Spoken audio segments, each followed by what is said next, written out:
जी मित्रों नमस्कार और गुड आफ्टरनून आप सभी को। मैं आज आपसे शेयर करना चाह रहा हूँ कुछ बातें फाइव आइज़ के बारे में। शायद आप जानते होंगे फाइव आइज़ जो गुप्तचर संस्था मानी जाती है जहाँ पर बेसिकली इंटेलिजेंस शेयरिंग का एक प्लेटफ़ॉर्म है। तो आज हम बात उसके बारे में करने जा रहे हैं, लेकिन सवाल ये उठता है कि आज हम उसके बारे में बात क्यों करने जा रहे हैं? बात हम इसलिए करने जा रहे हैं दोस्तों उसके बारे में क्योंकि अ, अभी हाल ही में अ, जो राष्ट्रपति ट्रंप है, अमेरिका के राष्ट्रपति डोनाल्ड ट्रंप, अ, उनके एक मुख्य सलाहकार हैं, जिनका नाम है पीटर नवारो। पीटर नवारो ने अचानक बम फोड़ा है इस खबर के साथ में, जहां उन्होंने राष्ट्रपति को ये सलाह दी है और ये मैं खबर जो आपको दे रहा हूँ, वो फाइनेंशियल टाइम्स अखबार के मुताबिक है कि उन्होंने राष्ट्रपति को सलाह दी है कि फाइव आइज़ का जो संगठन है, उसमें से कनाडा को निकाल दिया जाए। आप समझ सकते हैं इसका क्या क्या असरात हैं इसके, ये आप समझ सकते हैं। तो हुआ क्या है, अब मैं आपको वापस ले चलता हूँ। अभी जब हम लोगों के दिमाग में पहली बार जब ये ब घटना आई बड़ी तेज़ी से कि फाइव आइज़ आखिर क्या है? तो सितंबर 2021 की बात है ये, जब ये पब्लिक आई में बात बड़ी ज़ोर-शोर से आई। न्यूज़ीलैंड की क्रिकेट टीम पाकिस्तान के दौरे पर आई हुई थी।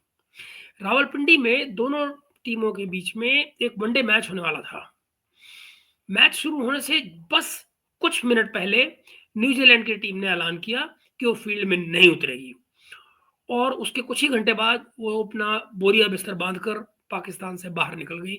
एक स्पेशल हवाई जहाज न्यूजीलैंड से आया, जिसको उसने पकड़ा और खत्म, वापस चले गए। पाकिस्तान से लेकर इंटरनेशनल मीडिया तक न्यूजीलैंड के इस फैसले से हैरानी फैल गई। 48 घंटे नहीं बीते कि 48 घंटे के बीतने से पहले-पहले ही पीसीबी यानी पाकिस्तान क्रिकेट बोर्ड के एक अधिकारी वसीम खान, आपको याद होगा वसीम खान की ना, इंग्लैंड से इंपोर्ट किया गया था उनको पाकिस्तानी क्रिकेट को रन करने के लिए। तो वसीम खान उस समय पर थे यहाँ पे 2021 में, और इमरान खान का राज था उस वक़्त। उन्होंने आके बताया कि जनाब फाइव आइज़ की तरफ से न्यूजीलैंड को एक सिक्योरिटी अलर्ट मिला था, जिसमें आतंकवादी हमला होने की आशंका जताई गई थी, जिसके नतीजन न्यूजीलैंड की टीम ने इमीडिएटली उसको इतनी गंभीरता से लिया उस सूचना को कि उन्होंने तुरंत अपना बोरिया बिस्तर बांधा और गायब हो गए। पाकिस्तान उन्होंने छोड़ दिया। आज 4 साल बाद हो गए दोस्तों। 4 साल बाद एक बार फिर से फाइव आइज़ का नाम चर्चा में आ रहा है। पिछले दिनों आपको ये भी याद होगा कि वो निज्जर वगैरह जो का जो मसला चल रहा था, निज्जर का या पन्नू वाला, उसमें भी फाइव आइज़ का नाम बार-बार आया है। न्यूज़ीलैंड ने उसका ज़िक्र किया है और ये कहा कि हमारे पास जो इंटेलिजेंस है, वो फाइव आइज़ से मिली है। तो इस संदर्भ में आज जब हम चर्चा करने जा रहे हैं तो उसकी जो पृष्ठभूमि बनी है, वो बनी है पीटर नावारो का वो बयान, या ना बयान नहीं बल्कि वो सलाह जो दी गई है अमेरिकी राष्ट्रपति को कि भई वो कनाडा को फाइव आइज़ के ग्रुप से निकाल दें। ऐसी योजना। अच्छा, एक और मैं बता दूँ आपको, इस खबर के आने के बाद चूँकि बवाल मचा, तो बवाल मचने का परिणाम ये हुआ कि पीटर नावारो ने इस अपनी बात से बैक ट्रैक किया। बैक ट्रैक तो क्या किया, उन्होंने दरअसल ये कहा कि मेरा इस बात से कोई लेना-देना नहीं है और मैंने इस किस्म की कोई बात नहीं कही है। मगर बात यहाँ खत्म नहीं होती है ना दोस्तों। बात इस तरह कहाँ खत्म होती है, तो ये इसकी चर्चा जो है वो चल निकली। मैं आपको आगे ले चलता हूँ इस खबर पे और क्या बताना चाहूँगा, मैं आपको बताना चाहूँगा कि 5 देश हैं। फाइव आइज़ के मायने क्या है? ऐसे 5 देश हैं जिनको मिलाकर ये फाइव आइज़ ग्रुप बनता है। वो हैं कनाडा, अमेरिका, ब्रिटेन, ऑस्ट्रेलिया और न्यूजीलैंड। जैसा कि नाम से ही साफ है, 5 देशों का संगठन है। इसके जो मेंबर हैं, वो एक-दूसरे के साथ तमाम खुफिया जानकारी साझा करते हैं और कई मामलों में साथ मिलकर काम भी करते हैं। इसमें अमेरिका और उसके तमाम जो सहयोगी चारों से चा उसके 4 सहयोगी कनाडा, ब्रिटेन, ऑस्ट्रेलिया और न्यूजीलैंड, ये हैं। फाइव आइज़ को आज दुनिया का सबसे ताकतवर इंटेलिजेंस नेटवर्क माना जाता है मित्रों। इस अलायंस का सबसे बड़ा जो पर्पज़ है, मकसद है, वो है आतंकवाद को रोकना और नेशनल सिक्योरिटी को एनहांस करना, नेशनल सिक्योरिटी को बढ़ाना, उसको एंश्योर करना। यहाँ से बात हम आगे ले चलते हैं और मैं आपको क्या बताना चाहूँगा, हाँ, कि फाइव आइज़ को इनको ज़ाहिर है एक बड़ा संगठन है, ताकतवर संगठन माना जाता है और इसके साथ ही इसकी जो स्थापना थी, इस अलायंस की, फाइव आइज़ की, उसकी शुरुआत हुई दूसरे विश्व युद्ध के समय पर। अमेरिका और ब्रिटेन के बीच में 1941 में British US communication intelligence agreement हुआ था और ये तय हुआ था इसके तहत कि दोनों देशों के जो कोड ब्रेकर्स हैं, जो कोड को ब्रेक करने वाले हैं, वो साथ मिलकर जर्मनी और जापान के जो कम्युनिकेशन कोड्स हैं, उनको तोड़ने का काम करेंगे। दोनों देशों के ने एक दूसरे के साथ मिलकर इंटेलिजेंस इनपुट को साझा करना शुरू किया और इस जंग में उसका फायदा मिला उन्हें। जंग जीतने के बाद में अमेरिका और ब्रिटेन ने इस अलायंस को जारी रखने का फैसला किया और साल 1946 में इस एग्रीमेंट का नाम यूके यूएसए एग्रीमेंट दे दिया गया। 1949 में कनाडा भी इसमें शामिल हो गया और इसके बाद में 1966 में न्यूजीलैंड और ऑस्ट्रेलिया भी इसमें शामिल हुए और इसके बाद इसका नाम पड़ा फाइव आइज। फाइव आइज में जुड़ी हुई 20 से ज्यादा एजेंसियां हैं। इसमें आप ये कहिए कि जो अपने अपने पार्टनर्स जो हैं, जो पांचों पार्टनर्स हैं एक दूसरे के, उनके इंटरेस्ट को ध्यान में रखते हुए ये एजेंसीज काम करती हैं, ये अलायंस काम करता है और एक दूसरे के लिए इंटेलिजेंस इनपुट जुटाती हैं। इसमें सभी सदस्य देशों की जो 20 से ज्यादा एजेंसियां हैं वो शामिल हैं। कई दशकों तक ये अलायंस गुप्त रहा और सीक्रेटली काम करता रहा। Journal of cold war studies में एक लेख छपा है जिसके मुताबिक ऑस्ट्रेलिया में साल 1972 में गॉफ विटलैम नामक जो इनके प्रधानमंत्री थे, उन्हें एक साल बाद पता चला कि फाइव आइज नाम का संगठन भी कोई है, उन्हें पता ही नहीं था। और 55 साल तक लगभग आप मानिए कि साल 1999 तक किसी भी सदस्य देश ने इस अलायंस के होने का खुलासा नहीं किया था, यानी पांचों देश जो है वो इस अलायंस को लेकर चुप्पी साधे हुए थे 1999 तक। पहली बार सन 2010 में फाइव आइज से जुड़े एग्रीमेंट को सार्वजनिक किया गया और फाइव आइज का जो सचिवालय है, आपकी जानकारी में होना चाहिए, अमेरिका में है। इस अलायंस में अमेरिका ही सबसे ज्यादा इंटेलिजेंस शेयर करता है। इसके बाद ब्रिटेन दूसरा देश है जो सबसे ज्यादा इंटेलिजेंस देता है। इसके अलावा कनाडा, ऑस्ट्रेलिया, न्यूजीलैंड की भूमिका भी अपने आप में बहुत सीमित है, यानी कनाडा, ऑस्ट्रेलिया और न्यूजीलैंड जो है उनका रोल बड़ा लिमिटेड है। साल 2020 में एक कनाडियाई खुफिया अधिकारी ने एक मिलिट्री इंटेलिजेंस से जुड़ी मैगजीन में लिखा कि फाइव आइज से जुड़े इस देश की हर एक देश की अलग अलग जिम्मेदारी है। Australia south China, Indo China और इसके करीबी पड़ोसी जो है इनको कवर करता है। ब्रिटेन जो है वो अफ्रीका और कुछ यूरोपीय देशों का प्रभारी है, इन द सेंस कि यूरोप के कुछ देश और अफ्रीका को ब्रिटेन जो है ऑब्जर्व करता है। न्यूजीलैंड जो है वो पश्चिमी प्रशांत यानी वेस्टर्न जो अटलांटिक है उसकी जो जानकारी इकट्ठी करता है, जबकि कनाडा जो है वो रूस से जुड़े मामलों को देखता है। अब विदेशी मामलों के जो जानकार हैं जेएनयू में है प्रोफेसर जो कि बताते हैं दोस्तों कि कनाडा के पास, मैं नाम से जानता हूं बट कोई क्या नाम लेना, कि कनाडा के पास उतने सैनिक नहीं हैं, कनाडा के पास उतनी फौज नहीं है और नेटो के जरिए ही कनाडा जो है वो अपनी सिक्योरिटी इंश्योर करता है। तो इससे क्या है कि अमेरिका जो है उसे नेटो की सिक्योरिटी मुहैया कराता है। बेसिकली अमेरिका ही जिम्मेदार है कनाडा की सिक्योरिटी का उस तरह से।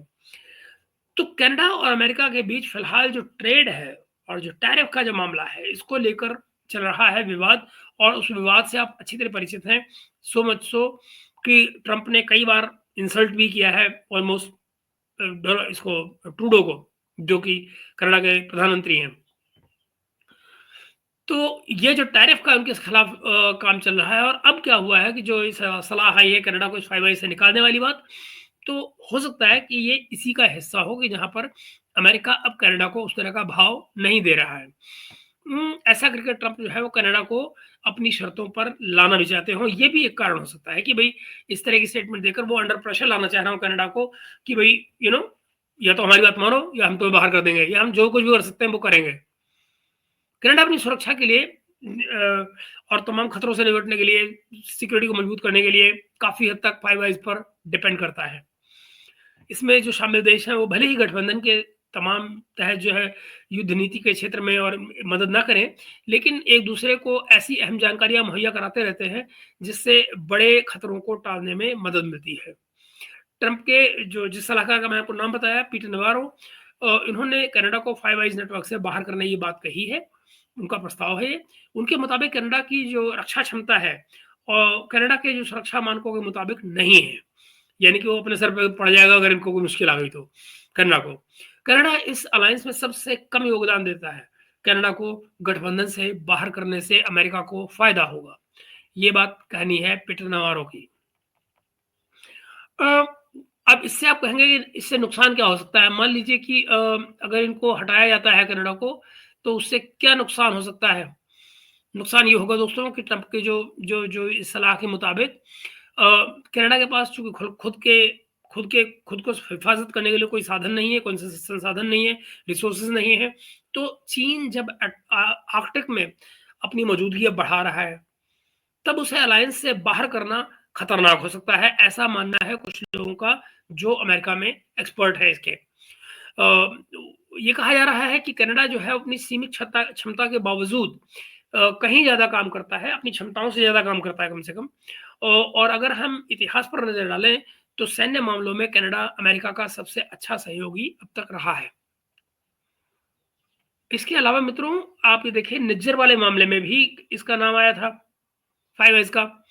जो खालिस्तानी संगठन है, आप जानते हैं खालिस्तानी जो अपना निज्जर वाला मामला है, यानी कि खालिस्तानी आतंकवादी हरदीप सिंह निज्जर की जो जून 2023 में हत्या हुई थी, इस मामले में कनाडा के जो प्रधानमंत्री थे जस्टिन ट्रूडो, थे ही कहना चाहिए, जल्दी ही जाने वाले भारतीय खुफिया एजेंसियों पर उन्होंने निज्जर की हत्या का आरोप लगाया था और ये कहा था कि इसकी साजिश और इसका इम्प्लीमेंटेशन उन्होंने नहीं किया है। ट्रूडो ने दावा किया था कि उन्हें ये जो जानकारी है ये फाइव आइज से मिली है। और इसके अलावा जो बात आप बतानी थी आपको वो है 2013 में। 2013 में अमेरिकी खुफिया एजेंसी CIA के पूर्व जो एक अफसर हैं एडवर्ड स्नोडन, उन्होंने कई क्लासिफाइड जानकारियों का खुलासा कर दिया था और उनको लेकर अमेरिका को लगभग बेनकाब कर दिया था और उसमें भी तमाम फाइव आइज से जुड़ी हुई जानकारियां शामिल थीं। स्नोडन ने फाइव आइज को सुपरनेचुरल खुफिया संगठन कहा था उस जमाने का। उन्होंने ये भी कहा था कि संगठन अपने ही देशों के कानूनों के अधीन नहीं है, यानी कि वो बेसिकली बियॉन्ड द लॉ काम कर रहा है। डॉक्यूमेंट में ये भी दावा किया गया था कि फाइव आइज देश अपने ही देश के नागरिकों की भी जासूसी करता है। ये भी एक मुद्दा उठा था उस समय पर, ही आपको याद होगा। तो ये वो किस्से हैं जो इससे जुड़े हुए हैं और मैं आपको बताऊं, मुझे लगता नहीं है कि 5S से जल्दी से कनाडा को डिसमेंटल या अलग किया जाएगा, इसको यहाँ से बाहर निकाला जाएगा। उसका कारण ये है कि बेसिकली ये एक थ्रेट की तरह से काम करना चाह रहे हैं ट्रंप कनाडा को निकालने के मामले में। मुझे नहीं लगता है कि जिस किस्म की इंटेलिजेंस एक दूसरे के साथ अब तक शेयर की जा चुकी है उसको लेकर, वो भी बड़ी सेंसिटिव इन्फॉर्मेशन है। बहुत सारी इन्फॉर्मेशन ऐसी है कि जिसमें देशों ने कुछ एक्शन लिया है, कुछ पे नहीं लिया है, लेकिन जानकारी तो शेयर हुई है। तो वहाँ पर एक दूसरे के लिए भी जानकारी मौजूद है, एक दूसरे की जानकारी भी मौजूद है। तो मुझे नहीं लगता कि इस तरह का खतरा कोई अमेरिका लेना चाहेगा एक ऐसे टाइम पर जब उसको बेसिकली अपने भरोसेमंद अलायंस की बहुत ज़रूरत है। तो लेट अस सी कि इस पर आगे होता क्या है, क्या अमेरिका इस पर वाकई कार्रवाई करता है। मगर मेरा जो मानना है वो ये कि ये सिर्फ भूल-भुलैया है। फिलहाल अमेरिका ऐसा कोई कदम नहीं उठाएगा जिससे उसकी जो टोटल इंटेलिजेंस शेयरिंग की जो अलायंस है उसको कोई फ़र्क आए। जिस तरह से चाइना अभी एक्टिव है, साउथ चाइना सी का जो मसला है वो तो है ही। इंडो पैसिफिक में जो चाइना जिस तरह से एक्टिव है उसमें और जो उसकी बढ़ती हुई जो कुर्बत है रशिया के साथ में, उस सब को देखते हुए ये बहुत मुश्किल होगा अमेरिका के लिए कि वो अपने एक ऐसे अलायंस को सेटअप को खराब करे, इंटेलिजेंस सेटअप को खराब करे, जहाँ से उसको अभी और ज़्यादा इन्फॉर्मेशन की अपेक्षाएँ हैं। सो मित्रों, बताइएगा फाइव आइज़ के इस सारे किस्से के बारे में आपका क्या कहना है कमेंट सेक्शन में और मैं मिलता हूँ आपसे आज शाम को अपने अगले वीडियो में। तब तक के लिए आप सभी का धन्यवाद।